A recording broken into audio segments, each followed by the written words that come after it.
여러분 잘 들었습니다. 오늘은 사울이 신접한 여인을 찾는 것들, 그것은 뭐죠? 하나님의 응답이 없기 때문에 할 수 있는 그들의 최후의 마지막 길이라고 하는 것들, 우리 오늘 말씀 제목으로 선택했습니다. 오늘 내용은 뭐냐면 다윗은 지금 블레셋 진영에서 이제 블레셋 팀으로 출전해 가지고 이제 이스라엘 백성들을 죽여야 되는 그런 위치에 서게 되는 위기에 처하게 됩니다. 사울은 여호와의 그런 응답이 없게 되니까 자기가 멸했던 우상 또 신접한 자에게 그 찾아가는 것들을 보게 됩니다. 영적으로 지금 다윗도 위기의 순간, 그리고 또 사울도 위기의 순간이 되게 되는 겁니다. 우리 지난 시간에 나눴던 얘기는 뭐냐면 다윗이 아말렉을 침공하게 됩니다. 그래서 그들을 멸절하게 되지만 그 내용들이 상당히 복잡했다라고 하는 것을 말씀을 드렸습니다. 그러면서 결국 아기스에게 거짓을 보고하게 되는데, 이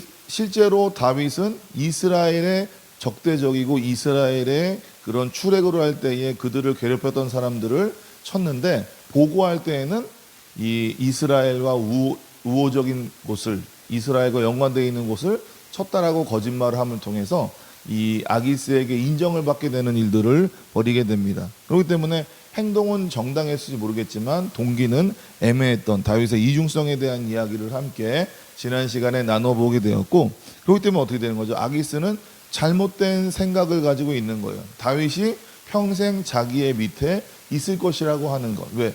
이스라엘 사람들, 이스라엘과 연관된 사람들을 죽이고 있으니까 더 이상 그쪽으로 돌아갈 수 없다고 생각하잖아요. 그런 내용들을 지난 시간에 살펴보았습니다. 오늘은 뭘 얘기하냐면 아기스가 요구를 하게 됩니다. 뭘 요구하냐면 지금 블레셋이 이스라엘을 치러 가고 있는데 어떻게 한다고요? 거기에 출전하라고. 출전하면 어떻게 되는 겁니까? 결국 이 블레셋 사람을 팀을 해가지고 이스라엘 백성들을 다윗이 죽일 수밖에 없는 그런 이 말도 안 되는 상황에 처해 됩니다. 그리고 그런 상황이 되니까 사울은 또 어떻게 됩니까? 사울은 지금 엄청나게 많은 블레셋 사람들이 오게 되는 거니까 두려워서 지금 떨고 있는 그런 상황이 되게 되는 것입니다. 자기가 이제까지 의지했던 사무엘은 이제 죽고 없고 본인이 이제 그 일들을 감당해야 되는 것들, 이전까지는 와봤자 얼마 안 왔던 것들이 이제는 총공세가 오기 때문에 이것들을 이겨내는 것들이 걱정되게 됩니다. 그러니까 어떻게 됩니까? 사울은 자기가 이제까지 하나님을 찾지 않고 하나님의 뜻을 찾지 않았는데 하나님을 찾으려 합니다. 근데 꿈으로도 안 되고, 그 다음에 제사장으로도 안 되고, 그 다음에 이 선지자로도 안 되는 그런 모습이 되게 됩니다. 그러니까 어떻게 되는 거죠? 결국 이 신접한 여인을 찾게 되는 그런 일들을 벌이게 됩니다. 그래서 이 변장을 해가지고 무당에게 가게 되고 결국 사무엘이 올라오게 되는데, 이 부분에 대해서 우리가 조금 생각해 볼 필요가 있습니다. 과연 사무엘이 올라왔는가 아니면 가짜 영이 올라왔는가라고 하는 것들을 오늘 좀 살펴보기 원합니다. 먼저 1절부터 살펴보면, 그때의 블레셋 사람들이 이스라엘과 싸우려고 군대를 모집한지라 아기스가 다윗에게 이르되 너는 발키할라, 너와 내 사람들이 나와 함께 나가서 군대에 참가할 것이니라 라고 되어 있습니다. 그러니까 지금 다윗은 망명했어요, 블레셋으로. 그렇기 때문에 블레셋의 시글락이라고 하는 곳을 다스리고 있는 어떻게 보면 영주라고요. 그렇기 때문에 전쟁이 나게 되면 어쩔 수 없이 자기가 소속되어 있는 그 블레셋에 출전한 장군으로 나아갈 수밖에 없게 되는 겁니다. 그럼 결과적으로 어떻게 되는 거죠? 이스라엘 백성들을 죽일 수밖에 없는 상황이 되는데, 그러면 나중에 이스라엘의 왕이 될 수가 없는 거잖아요. 그렇기 때문에 난감하게 되는 일들이 벌어지게 되는 것입니다. 결국 어떻게 되는 거죠? 결국 아기스에게 거짓말했던 것이 이렇게 되는 것이고 어쩔 수가 없는 거예요. 시글락의 이 영주가 되었다라고 하는 것은 이렇게 될 수밖에 없는 상황일 수밖에 없습니다. 그럴 때 2절에 뭐라고 되어 있냐면, 다윗이 아기스에게 이르되 그러면 당신의 종이 행할 바를 아시리이다. 그러니까 지금 아기스는 너 이번에 전쟁에 참여해야 된다라고 얘기하니까 다윗은 뭐라고 얘기하고 있냐면 당신의 종이 행할 바를 아시리이다. 이상하게 말을 하고 있잖아요. 참가하겠습니다, 참가하지 못합니다가 아니라 당신의 종이 행할 바를 당신이 알고 있다라고 얘기하고 있는 거예요. 그러니까 내가 결정하는 것이 아니라 당신이 결정하는 것이라고 통해서 나는 거기에 대해서 결정했다라고 얘기한 적이 없는 거예요. 그러니까 결국 어떻게 되는 거죠? 이 아기스가 봤을 때에는 내가 참가하겠습니다, 내가 열심히 싸우겠습니다라는 것들로 들리게 되지만 실제로 다윗은 애매하고 모호하게 답을 얘기함을 통해서 나중에 빠져나갈 구멍을 지금 만들고 있는 것들을 보게 됩니다. 그럴 때에 어떻게 되는 거죠? 내가 너를 영원히 내 머리를 지키는 자로 삼으리라 라고 되어 있습니다. 내 머리를 지키는 자가 뭡니까? 그전에는 영원한 부하가 된다라고 하는데 지금 이 머리를 지키는 자, 머리를 지키는 건 결국 뭡니까? 호위무사를 얘기하는 거죠. 호위대장을 얘기하는 거죠. 그러니까 최측근으로 너를 내가 삼겠다라고 하는 것들로 이야기하게 됩니다.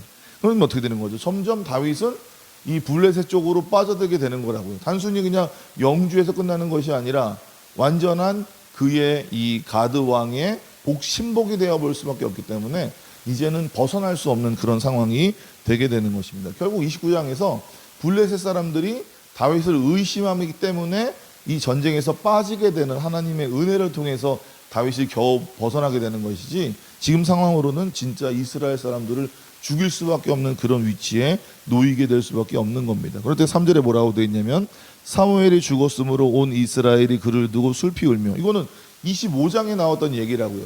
지금 28장과는 상관이 없는 과거의 얘기를 하고 있는 거예요. 왜 이 얘기를 했냐면 지금 신접한 여인을 찾아가는 그 얘기가 여기서부터 얘기가 나와야 되는 거예요. 왜 그러냐면 이 사무엘이 죽고 이제 없을 때에 그의 고향 라마에서 장사했고 사울은 신접한 자와 박수를 그 땅에서 쫓아내었더라. 그러니까 이 사울은 그 전에 의로운 행동을 한 거예요.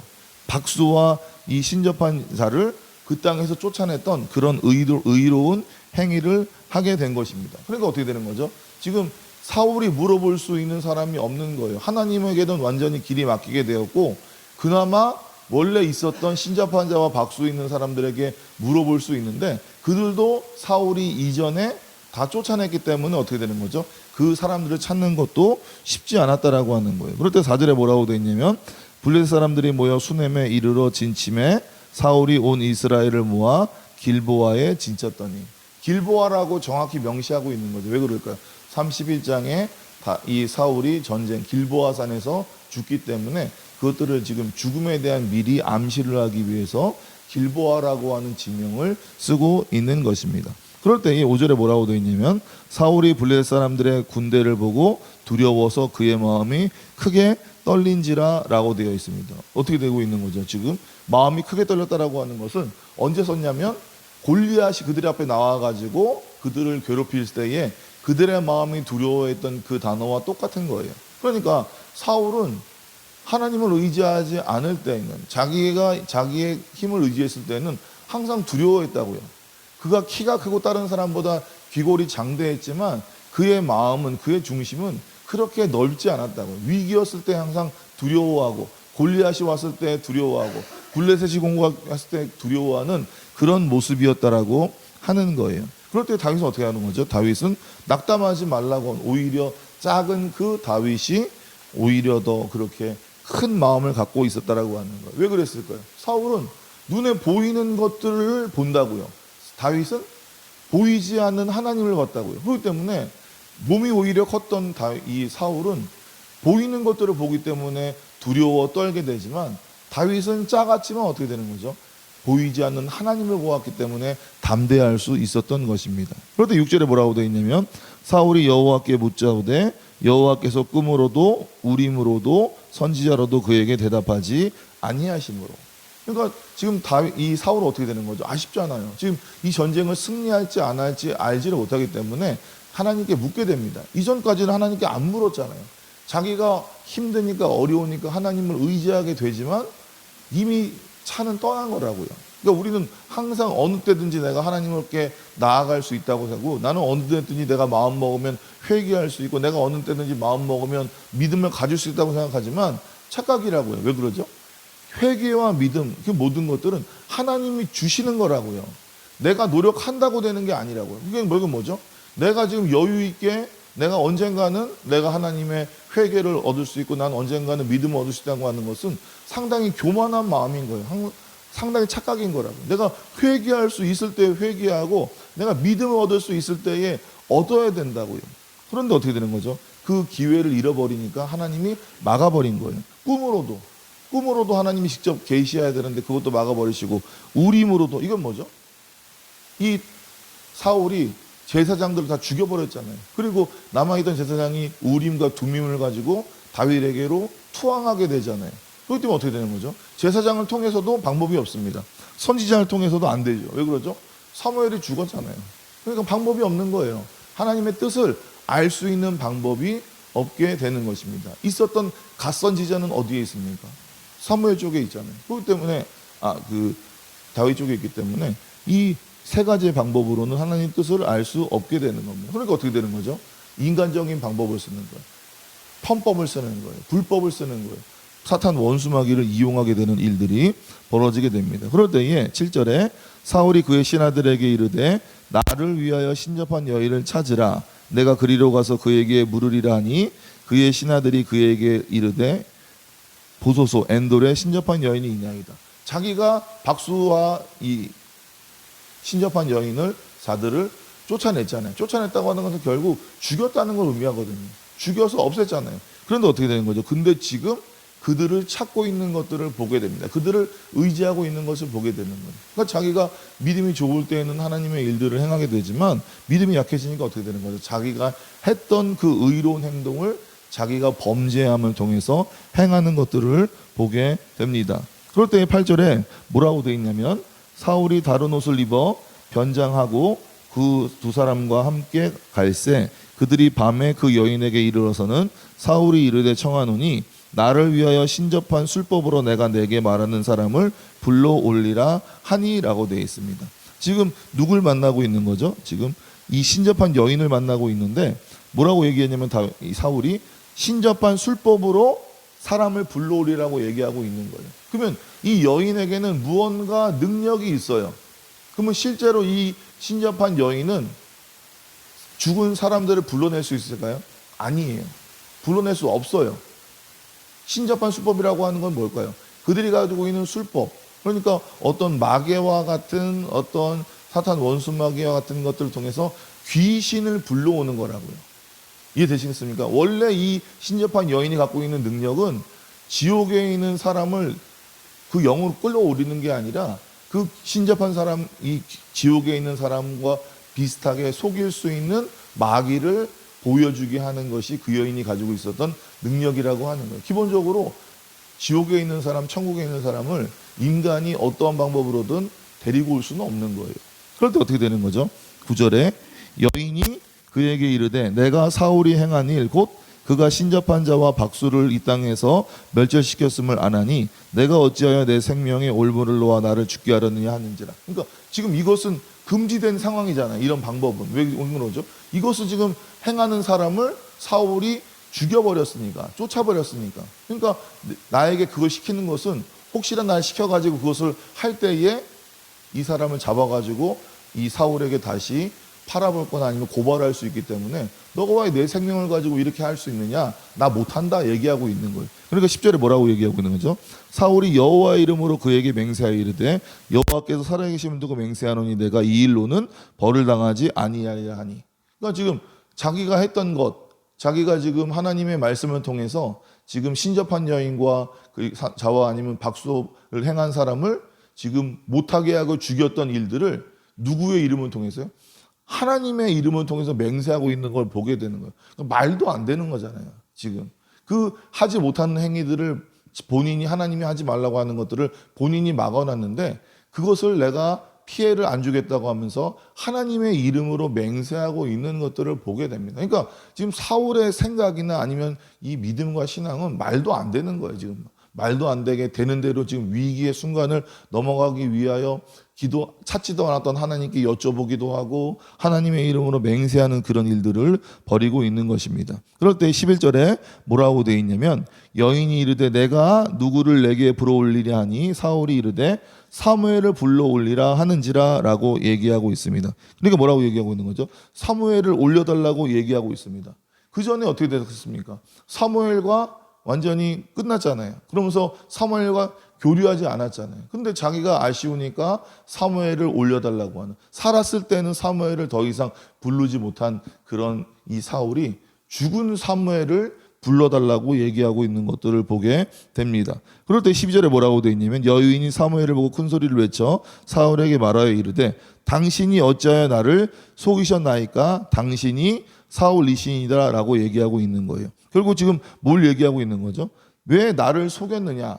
당신이 사울이다라고 하는 것을 알고 있는 거예요. 지금 뭔 거죠? 지금 12절에 나와 있는 내용들을 유추해서 생각해보면 이런 거예요. 본인이 가지고 있는 실전판 술법을 가지고 행하게 됐는데 자기가 생각하지 않는 일이 벌어지게 된 거라고요. 만약에 진짜로 자기가 가지고 있는 기술을 통해서 이 사무엘과 같은 귀신을 데리고 왔다고 한다면 이 여인은 알았겠죠. 자기가 그렇게 쓸 수 있는 술법이니까. 그러면 그냥 이 사무엘을 내가 데리고 왔습니다라고 얘기할 수 있는데 당신이 왜 나를 속였습니까? 당신 진짜로 사무엘을 데리고 오게 했네요. 그러니까 자기가 가지고 있는 능력이 아니라 하나님이 지금 역사하신 거라고요.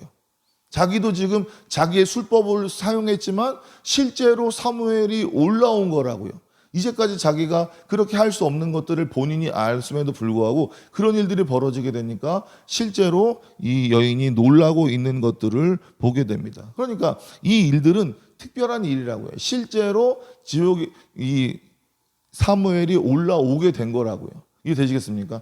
영이 아니라 사탄 원수가 아니라. 근데 이것이 가능한 것은 하나님이 특별히 이렇게 했기 때문에 그렇게 된 거라고요. 그러니까 우리가 할 수 있는, 우리할 때는 그런 일들이 절대 일어나지 않는 거예요. 근데 어떻게 되는 거죠? 이때는 하나님이 특별히 한번 행하게 되는 일입니다. 그럴 때 13절에 왕이 그에게 이르되 두려워하지 말라. 내가 무엇을 보았느냐 하니 여인이 사울에게 이르되 내가 영이 땅에서 올라오는 것을 보았나이다 하는지라.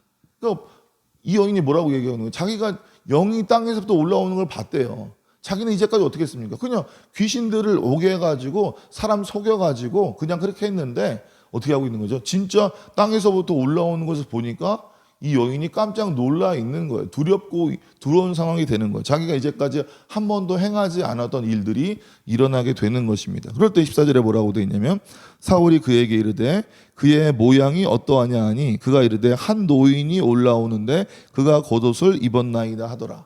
맞죠? 사무엘은 나이가 들어서 죽었습니다. 그리고 겉옷은 어떤 겉옷이었습니까? 사울이 잡다가 찢어진 그 겉옷을 입고 있는 거예요. 그러니까 결국 어떻게 되는 거죠? 진짜 사무엘이라고 하는 것을 보여주고 있는 거예요. 사울이 그가 사무엘인 줄 알고 그의 얼굴을 땅에 대고 절하니라 라고 되어 있습니다. 그런데 지금 와서 절해봤자 무슨 소용이 있습니까? 그렇잖아요.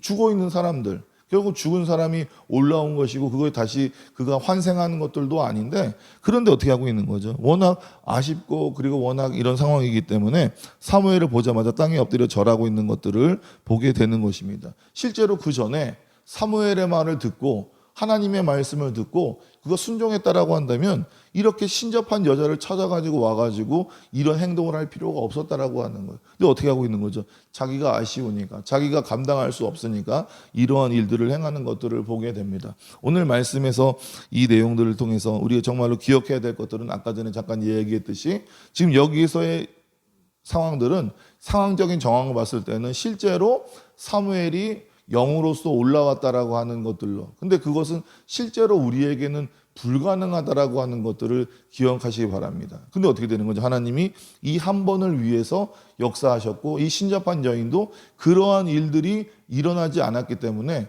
놀라게 되고 그 다음에 그 안에서 영이 밑에서부터 올라왔다라고 하는 것들을 통해서 그렇게 고백하고 있는 거예요. 처음 보는 일들이니까 그렇게 하는 것들을 보게 됩니다. 오늘 말씀을 통해서 우리가 결론적으로 깨달아야 될 것은 뭐냐면 결국 이 하나님과의 교통이 막아지면 방법이 없다라고 하는 것을 우리가 좀 기억하시기 바랍니다. 우리는 항상 기도하면 하나님 앞에 나아갈 수 있다고 생각하고 내가 기도하면 하나님과 교통할 수 있다라고 생각을 해요. 아까 이야기했듯이 내가 마음 먹으면 회개할 수 있고 내가 마음 먹으면 믿음을 다시 회복할 수 있다라고 생각합니다. 그거는 교만이라고요. 나에게 하나님이 기회를 주시고 하나님이 나에게 은혜를 베풀어야지 내가 회개할 수 있는 것이고 내가 믿음을 갖고 있는 것이지 내가 마음 먹고 내가 노력하고 내가 결단한다고 되는 것이 아니라고 하는 것을 알아야 되는 거예요. 한번 하나님께 맡기니까 어떻게 되는 거죠? 하나님은 뒤도 돌아보지 않는다고요. 그러니까 우리는 죽기 전에 회개하면 된다고 생각해요. 죽기 전에 하나님 앞에 돌아온다고 생각하면 되는 거예요. 근데 어떻게 되는 거죠? 사울처럼 영적인 심판이 있다고요. 하나님이 기회를 주시고 하나님이 이 사람이 돌이킬 수 있는 계속 기회를 줌에도 불구하고 그가 악하게 또 하나님을 의지적으로 반대하고 멀게 된다면 하나님이 살아있지만 그 사람에게는 회개하지 못하게 믿음을 가지 못하게 막을 수 있다라고 하는 것을 알아야 된다라고 하는 것. 그렇기 때문에 어떻게 되는 거죠? 우리에게 기회가 있을 때에 내 마음속에 하나님의 뜻대로 하는 근심이 생겼을 때 내가 예수 그리스도를 내가 영접하려고 하는 그 기회가 생겼을 때에 우리는 그 기회를 잡아야 되는 거예요. 내 인생 다 보내고 죽기 전에 내가 한마디로 내가 예수를 믿습니다. 하나님을 믿습니다. 그렇게 해서 천국 가는 건 아니라고요. 가기 힘들다고요. 영접 기도라고 하는 것들도 정확히 가르쳐줘야 되는 거예요. 그걸 영접 기도를 내가 말한다고 해서 그 사람이 주님을 영접하고 가는 것이 아니라 진짜 그 길 막바지에 와가지고 내 인생이 완전히 틀어졌을 때에 정말로 어떻게 보면 로또를 맞는 것보다 더 힘들게 가는 것이 그게 영접 기도라고요. 우리에게 지금 기회가 있을 때 지금 영접 기도하는 것하고 죽기 전에 내가 내 인생 다 살고 내가 죽기 전에 내가 영접 기도해서 내가 천국 가야지 이런 마음을 하나님이 아시는데 어떻게 그에게 회개를 주고 믿음이 주겠습니까? 우리가 우리의 마음이 얼마나 악하다고 하는 것들을 하나님이 아세요. 그렇기 때문에 내가 그 모습 안에서 기회가 있을 때 하나님 잡기를 원하고 내가 편법을 쓰고 꼼수를 써도 하나님이 아신다라고 하는 것. 근데 내 인생 내가 영원토록 천국 가는가 지옥 가는 것들을 내가 마지막에 그런 로또를 맞는 심정으로 그렇게 판단하고 행동하게 되는 것이 얼마나 어리석습니까? 그러니까 우리가 기회 있을 때에 회개하고 기회 있을 때에 내가 믿음을 가지고 주님 앞에 나아가는 우리의 모습이 되기를 원합니다. 그것들을 경험하는 저와 여러분이 되기를 간절히 축원합니다.